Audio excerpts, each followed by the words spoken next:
Mimi naitwa Agnes Nduku. Nafanya kazi ya kusurface wheels za coach, za wagons.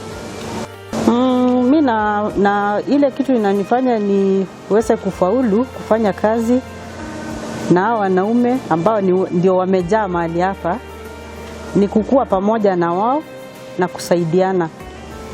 Kenya Railways inaweza kutusaidia kutrain wamama wakuja join tuweze kufanya kazi pamoja.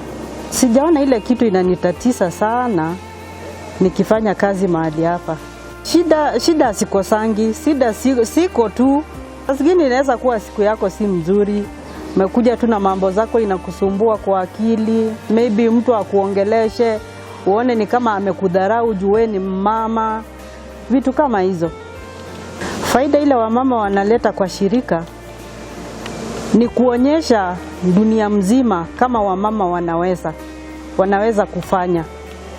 Si hata kazi kama ni ngumu, hata si wamama tunajiamini. Juu at the end of the day unaleta chakula kwa meza. Hata kama ni ngumu unajaribu tu. Hata kama unaona uwezi, unajiambia kwa moyo wako unaweza. Na hiyo mawazo unajaribu unaiondoa ndio uweze kufanya. Juu hata ukitoka uende nje bado utahitaji, kuna majukumu bado inakuangalia.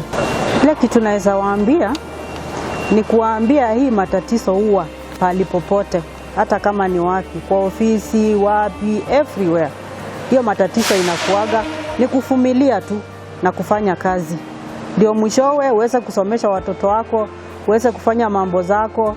Sababu nimeona nimejaribu kufanya mambo zangu za kujiendelesha kimaisha, somesha watoto, kukua na kitu kidogo, nikiretire, nikienda nyumbani at least sitaomba mtu sukari, sitaomba mtu mafuta.